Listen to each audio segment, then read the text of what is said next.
Hello, and welcome to the podcast for the Metaphysical Society for Conscious Living. My name is Lorraine Jensen, and I'm your host. Today, I have the great pleasure of introducing my new friend, Bonita Hodgson, and welcome, Bonita. Thank you very much, Lorraine. So Bonita is going to be speaking at the Unitarian Fellowship Hall on October the 17th at 7 p.m., and that's at 595 Townsite Road in Nanaimo. And we do ask for a cash offering of $15 at the door. And the topic that evening is going to be discovering the power and beauty of your shadow. And apparently we all have them. So let me tell you a little bit about the Metaphysical Society, and then I'm going to talk about Bonita and her talk. So the Metaphysical Society for Conscious Living helps people seeking community, connection, and spiritual development to feel inspired and empowered by providing enlightening experiences through seminars, workshops, fairs, as well as conferences. Now, Bonita has been living the life of a psychic for over 40 years and a business coach, and she's made it her mission to help clients fall back in love with themselves, awakening them to their full potential, developing deeply loving relationships, and building satisfying careers. Now, I'm up for that. I don't know about anybody else. She's helped the people align with their spiritual path and coached many on an ongoing basis, providing strategies for life and work to support her clients to a higher realization, refined aim to live the life that their soul chose for them in this lifetime. That's a lovely quote right there. Bonita operates worldwide via Zoom and from her office in the Old City Quarter of Nanaimo, BC, which is awesome, by the way, because I visited her there last week. A little bit about the talk. So from early childhood, we are taught to reject the part of us that don't fit the paradigm of our family, our schools, and our society. So true. We bury the most vital and powerful aspects of ourselves in order to belong. In this talk, we will explore why our shadow is so important, how to engage and integrate it, and how to lovingly accept and allow the consciousness that we have been taught to hate and fear about ourselves. Wow.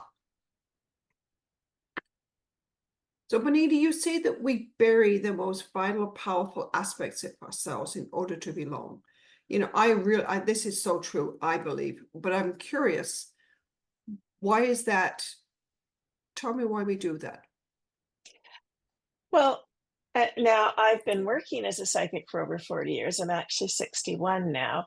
So I've had a lot of years on the planet to explore this. And what I believe happens is we come into the world, this expansive, loving awareness. And then naturally, we get projected on us by parents, teachers, society, ideas about who we can and can't be, do, and have. And in order to fit in order to belong, we buy into that. And anything about ourselves that doesn't fit what they're looking for, we stick it on a back shelf. So, for example, if you were this flamboyant, creative personality born into a very quiet, sedate family, you might get told, now be quiet, now behave. And you would take your flamboyance and tuck it away in the background. And when it's tucked away long enough, not only do you forget that that's who you are, but you start to fear or even loathe that part of yourself because you've been told that it's wrong. So later on in life, when maybe you're called upon to stand on a stage, give a presentation, or do something creative and now outside of your comfort zone of being quiet and acceptable, you don't know how to do it. And maybe it's really uncomfortable for you. So the shadow work is very much about getting comfortable with your discomfort, reconnecting with those parts of yourself you've been conditioned to see as wrong, and bring them back to the forefront, because that's that's a big part of who you actually are. How many of us are walking around in the world being someone we've been taught to be, and it might have very little to do with who we are actually here to be. I want to reconnect people with their soul's journey, the person they came to be in this lifetime, and reawaken that energy, because then you have more energy, more awareness, you're making better decisions because there's more of you at the table. I don't feel 61, but I spent decades reclaiming parts of myself that I had learned to bury. Wow. Powerful. That's powerful stuff. It really is. And we see, and I see it all the time in the other work that I do as facilitator. I see people pretending to be somebody else. I see it in the world, whether I'm facilitating or not, and you can tell. And if we've chosen to be somebody in this lifetime before we got here, then embrace that. And I imagine that when I embrace that, everything else falls into place. I do find that if we're willing to face the chaos inside of us, the universe doesn't have to put it out here so much. In fact, Right. we all have that fear of rejection, fear of abandonment, if we grew up in a world where love was conditional. Yeah. And I'm not saying, parents aren't doing their best, but if they were raised with conditions, they tend to pass them on. To give you an example, I was giving a talk one time to a group in a seniors home on neuroplasticity and the healthy aging brain. And right in the front row, there was this lady who was grimacing at me the entire time. And my little pattern was like, oh no, this woman hates every word coming out of her mouth. And at the same time I'm talking, I'm doing double duty and I'm communicating with that part of my psyche going, well, we don't actually know what's going on. So let's suspend disbelief here. And as soon as I finished the talk, this woman came charging up to me and she said, so let me get this straight. You're telling me I have to keep learning new things to have a healthy brain. I thought I shouldn't learn anything new or I'll forget what I know. And Uh-huh. I said, yes, that's what you need to do. So what had happened is I'd blown her paradigm wide open and she wasn't upset. She was fully concentrated on every word I said Yeah. because it was changing something fundamental for her. Now, had I not done enough work to be able to sit side by side with that shadow part that was trying to keep me in line, Yes. I would have Absolutely. stifled what I was saying. I would have Yeah. choked it off and I wouldn't have given the talk I was meant to give. So it's Absolutely. befriending those parts, working with them and helping them to become more conscious and learn it's a different world now and they are now acceptable. Absolutely. I agree with that 100 and gazillion %. Right. I mean, the more I know about myself, the more authentic I can become. And the more authentic I am, the more attractive I am in every way.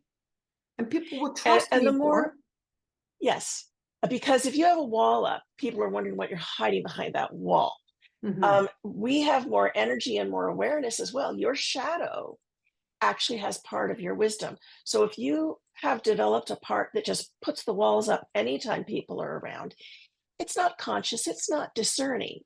But once it becomes conscious that you no longer need that wall up all the time, it's the part that will give you a little tap on the shoulder and say, there's something about this person you need to be more conscious of. Yes. There's something there you need to be aware of. Otherwise, it's just saying, human beings at 10 o'clock, shields up. It's, and it might be blocking some really good connections you're meant to have. Yes. Yes. Human beings at 10 o'clock. Yeah. Armor up. Yeah, Yeah. I know. It's crazy. So the other thing you're talking about, and I've had some experience with shadow work in the past, but it fascinates me. So tell me a little bit about the shadow work. How do I identify that shadow? How can you, what do you do with it once you identify it, you as a coach? So, and as a coach, I have the ability to tune in on your subconscious and tell you, here are the patterns that have been operating since early childhood. Here's how they're affecting you now, and here's what you can do about it. But there's a lot of people who, get a package with me, they do ongoing work, and then I can start to teach them how to do this for themselves. Hmm. So part of it is becoming comfortable with the discomfort, because most of the time our ego is trying to protect us from seeing Absolutely. things about ourselves we don't want to identify with. So if you've been taught to dislike a part of yourself, you'll actually get to the point of going, oh no, that's not me at all. So part of the shadow work is going, oh, that is me. And now I have to learn to love and accept it and understand it and help it to come to consciousness. So whatever may be disruptive in your life internally, blocking you from having experiences, or maybe pushing away somebody or something that could be a healthy connection, it needs to be helped to become conscious. So now it's contributing to making good decisions with you. Remember that your patterns are operating based on what was happening in your life at the time the pattern was created. It doesn't know that it's not that 4-year-old who didn't have any choices. Say It that part doesn't know again. that. Say that part again. So, sorry,